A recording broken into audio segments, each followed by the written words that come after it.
What's the deal, y'all? This your man King Eric, the media assassin, coming at y'all with another video. So, I'm gonna tell y'all this, man. Tony Khan has officially became Vince McMahon. What do you mean, King? Number one, let's talk about this deal here.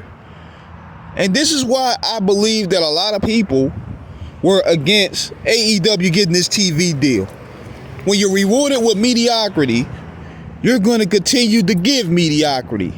Now, if AEW would have got that TV deal 5 years ago when it was popping, it would have been no problem. Because we're going to be getting access to on a different scale. The business is growing. Just like we wanted ECW to get that TV deal in 1997. That's because the product has been incredible. The product is great. It's worth the investment. Tony Khan getting close to $1 billion deal was bad because the product stinks. This shit ain't popping, man. That's why now it's the same thing when Vince McMahon got that deal where he keeps getting $1 million deals from these networks.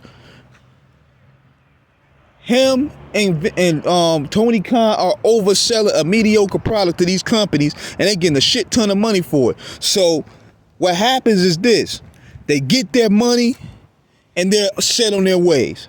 That's why it's bad in a way. It's bad when they say, oh, they got their money, bro. So that means long as they get what they want, they don't care about the product. And it's showing right now with AEW for the past 2 years. It's showing within AEW for the past 2 years how this thing is going. So now,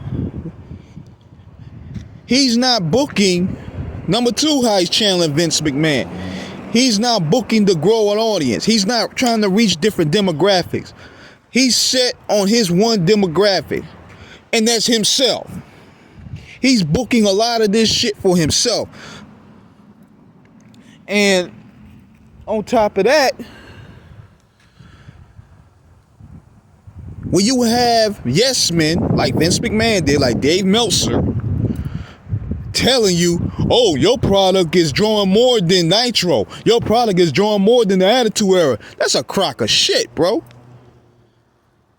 People to this day still talk about the Generation X. People to this day still talk about Shawn Michaels, Triple H, and Stone Cold Steve Austin, and The Undertaker and The Rock. Nobody talking about the Young Bucks out here.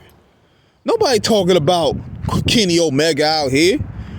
Nobody talking about bum-ass Jack Victory out here. I mean, Jack Perry out here. No disrespect to Jack Victory. Rest in peace. Okada. Nobody talking about these dudes. I ain't seen nobody with AEW shirts out here. Not one. So, the only thing he's doing, he's booking for himself. And when he's booking for himself, he's giving his boys all the TV time, which was the Young Bucks. He's giving his boys all the titles, which is Jon Moxley. And those guys aren't going to move a needle, especially the Young Bucks. They're trying to channel Vos DX and the Hardy Boys, and the shit is failing. But Tony don't see that.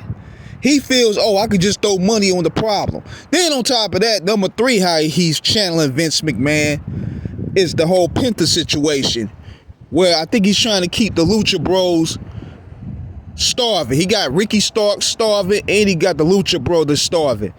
And those guys pretty much put in a lot of work at AEW. They want to move on to the WWE. They see this shit ain't moving.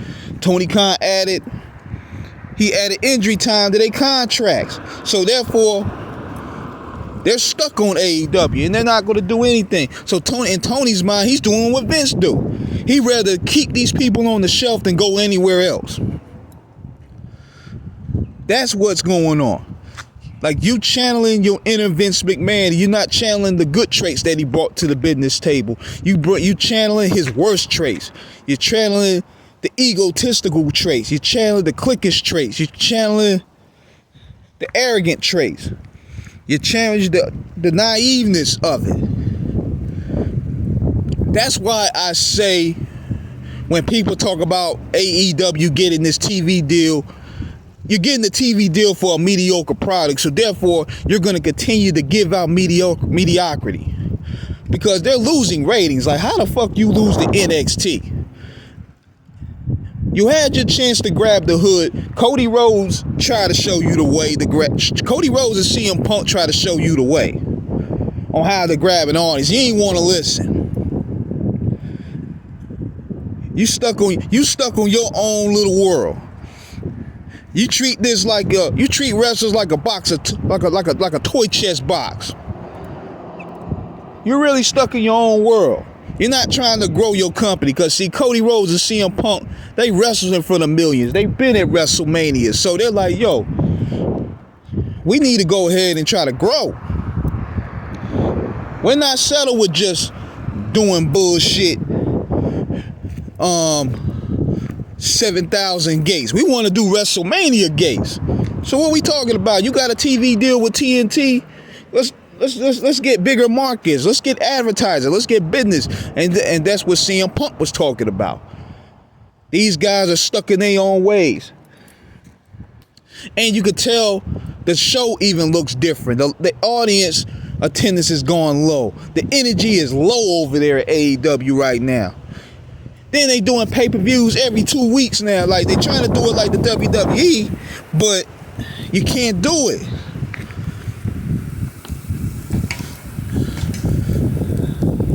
You can't do it like that, man. Pardon that win. But the best way, the only way, I'm gonna tell y'all people ain't gonna want to hear it.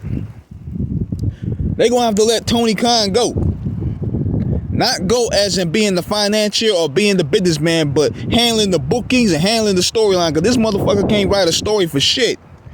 The only good storyline they had going on was Swerve Strickland and Hangman Page. The rest of that stuff, I don't really care for.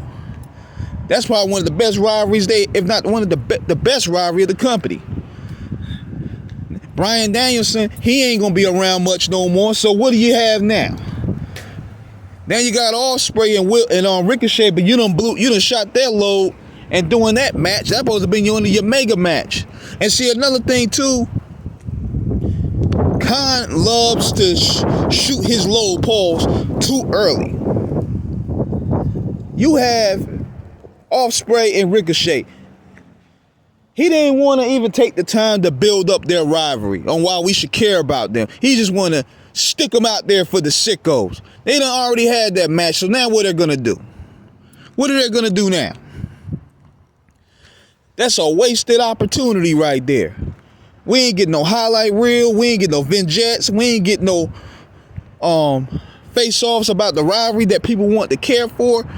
It's ridiculous. It's like he's throwing stuff at the wall hoping it would stick. That's what it looks like to me. He's channeling his whole Vince McMahon, and it's in the worst way.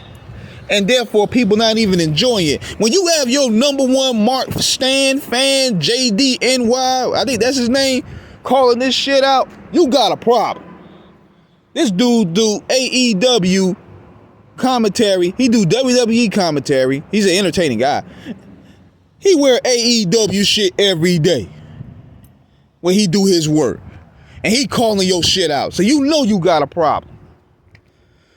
But I just wanted to go ahead and give my intake on this, man, because Tony Khan booking is not going to work for 2024 going to 2025. Keep his ass out of the booking room.